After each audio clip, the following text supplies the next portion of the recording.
No kidding. I'm going to take it really quick to thank y'all all for being out here in this wonderful Colorado weather and listening to these amazing musicians. I also can't pass up the opportunity to thank all of our wonderful vendors and organizations that are here to communicate with you guys and show you what kind of options we have available in our area as far as agriculture and local business. And last but not least, I would like to take a moment to thank Lori Benson and 1% for Women. The Farmers Femme is incredibly proud of our partnership with 1% for Women, and we are very confident that Lori is going to continue to assert positive change in the world for many years to come. The Farmers Femme is a collective group of women in agriculture, and we believe that the best way to celebrate each other is to support one another.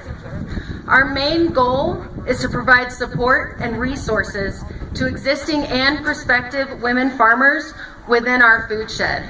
And I would like to encourage you to take a moment at some point in your day and visit the Farmers Femme booth, and you can see and hear some of their stories and what they do and the things that they offer.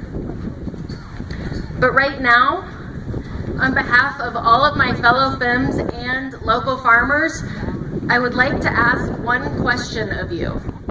And guys, I have to tell you that for me, this is an emotional question, so please bear with me if my voice quivers just a little bit. As a farmer, I don't ask to be celebrated. I don't ask to be idolized or commemorated. I don't even ask to be remembered. As a farmer, I don't ask for high wages or safe working conditions. I don't expect a bonus at the end of every year. As a farmer, all I ask is this: do you trust me? As a farmer, this is the only thing I ask, and I ask it on a daily basis. I ask it of the earth and of the seeds which I place in its womb. I ask it of the livestock to which I tend and of the grasses on which they graze.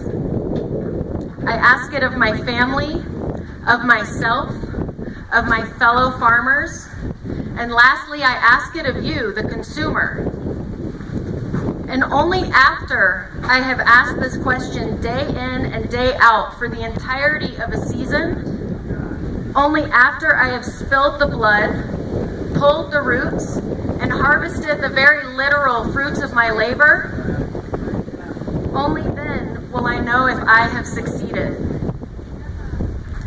If you look back in history, it becomes apparent that different time periods are largely shaped by issues faced during those times, such as women's suffrage in the early 1900s, civil rights during the 50s and 60s, and the LGBT movement at the turn of the century and onward.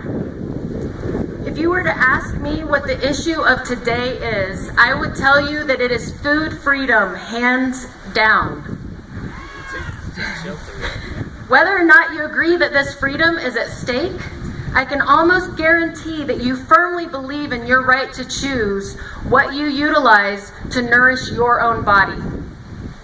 The simple fact of the matter is that not everyone is allowed to make that choice.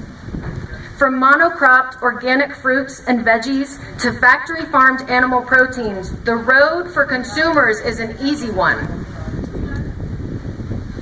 But what if you want to buy small, local, raw? Count your blessings for what you can get, because it may be few and far between.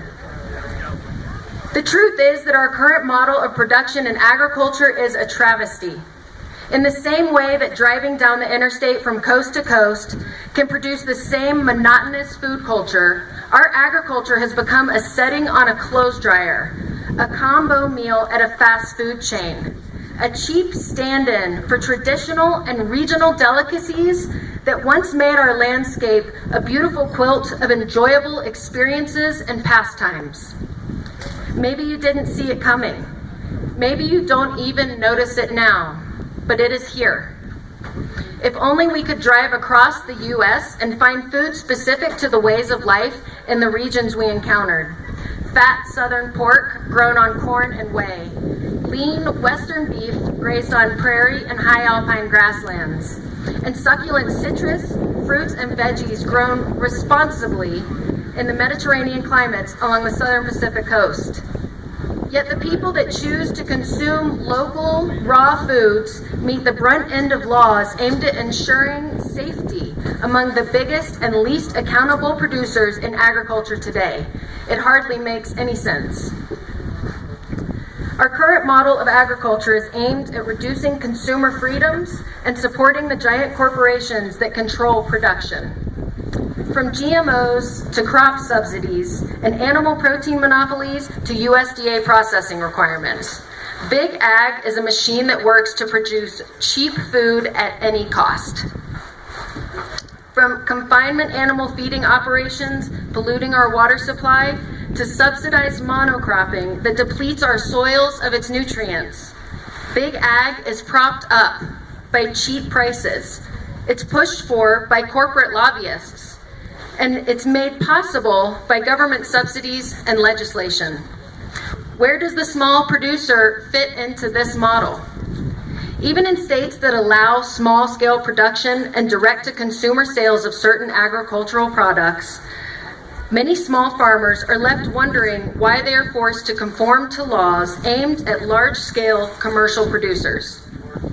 What really is the difference between selling a herd share of milk and selling it 1 gallon at a time to multiple consumers?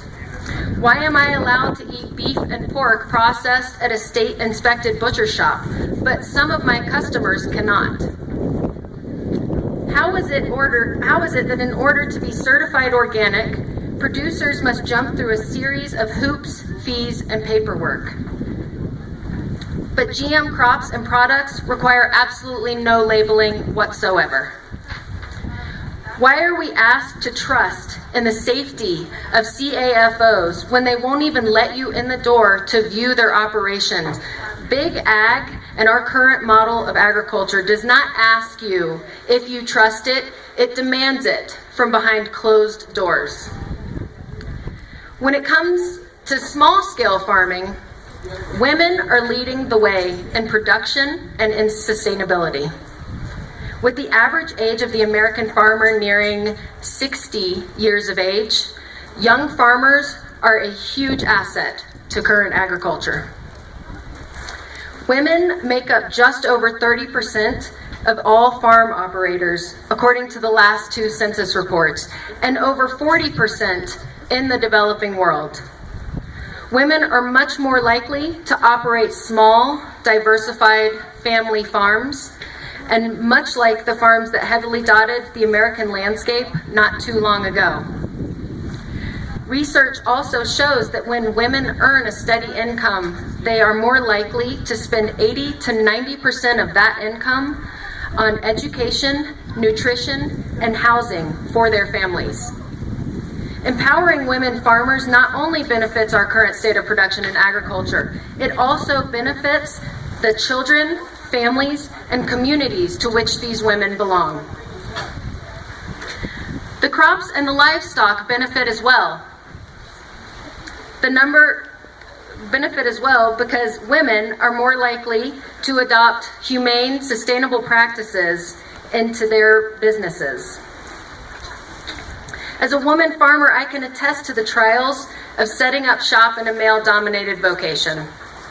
My work is often discounted due to the small size of my operation.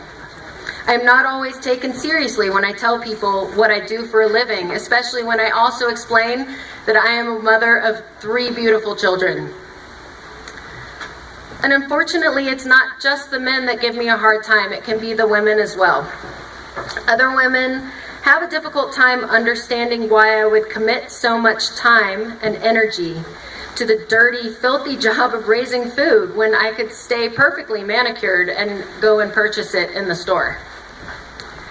But what I love the most about other women farmers I've had the pleasure of getting to know is that they are all heart and soul, all try and try again, will and must, maybe even a little crazy. Okay, y'all know who you are. Go ahead and tell us we can't, or shouldn't, or won't. I dare you. So how can women help to lead agriculture back to its roots?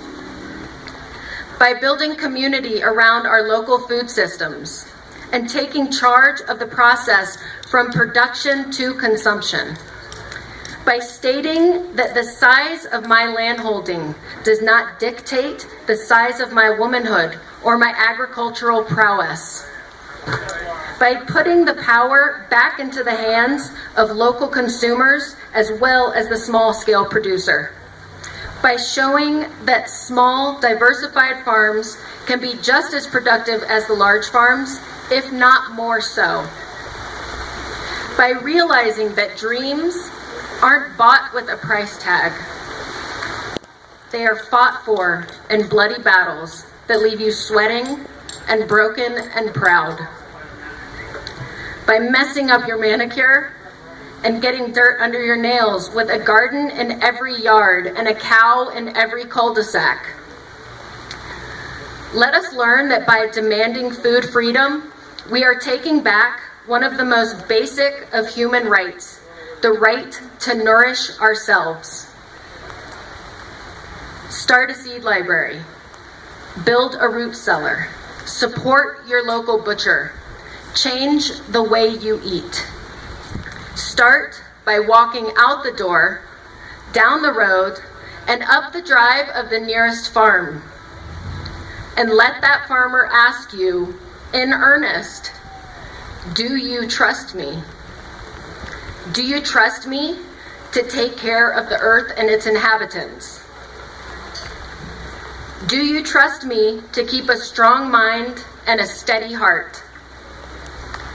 Do you trust me to respect the food that I raise and to treat it justly? Do you trust me to learn from my mistakes and admit when I am wrong? Do you trust me to keep at it until I get it right? Do you trust me?